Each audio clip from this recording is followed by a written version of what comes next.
The movie Kevin Costner sabotaged for the sake of 10 seconds. It's not fair for him to hijack a $50 million asset. While there's something commendable about how Kevin Costner has always been willing to bet on himself, it comes across as a little more spiteful when he does it to a movie he wasn't directing. When Costner is acting, producing, and wielding the megaphone, he's entitled to make the creative decisions however he sees fit because he's the project's #1 creative driving force. On the other side of the coin, sabotaging one of his starring roles where he was only employed as an on-camera performer is a bit of a dick move. The star really wanted to play Jack Ryan in The Hunt for Red October, but declined the offer because he wanted to make Dances with Wolves instead. When his epic Western won 7 Academy Awards, including 2 for Costner in the Best Picture and Best Director categories, he was vindicated and then some. Lightning didn't strike twice when he rejected the part of James Marshall that had been written specifically for him in Air Force One to focus on Waterworld and The Postman instead, with the latter an egregious misfire that effectively derailed his mainstream career and showed what could happen when one person's ego is left to run amok on an expensive picture. Then again, Costner certainly knew his way around the sports flick.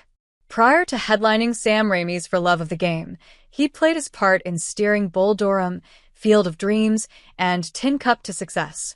He knew the genre like the back of his hand, but when Universal decided to cut 10 seconds of footage to avoid being slapped with an R rating by the MPAA, the leading man threw his toys out of the pram. "It's never been about the content," Costner raged for the Los Angeles Times. "You feel a studio would want to release the best version of the movie, not the one they think appeals to the biggest common denominator." Universal wasn't even willing to try. They said it wouldn't do any good. The love of movies, I believe, is waning. Bear in mind that he said all of this before it had even been released in September 1999, which would hardly encourage those on the fence to see Costner's long-awaited return to baseball-centric cinema.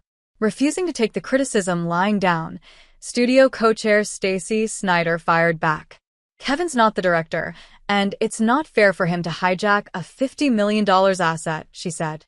"I realize this is very much about principle for Kevin, but principle doesn't mean that you never compromise. Our feeling is that we have backed the filmmaker, and his name is Sam Raimi, not Kevin Costner." Would For Love of the Game have fared better if it had been 10 seconds longer and R-rated? It's highly debatable, especially since Costner notched a Razzie nomination for Worst Actor, a distinction that no amount of deleted scenes could have prevented him from avoiding, considering he was the focal point, and it ran for 138 minutes anyway. It also bombed at the box office after failing to recoup its budget, and it stands to reason that it would have earned even less had it alienated a huge part of its target audience by maintaining an R rating.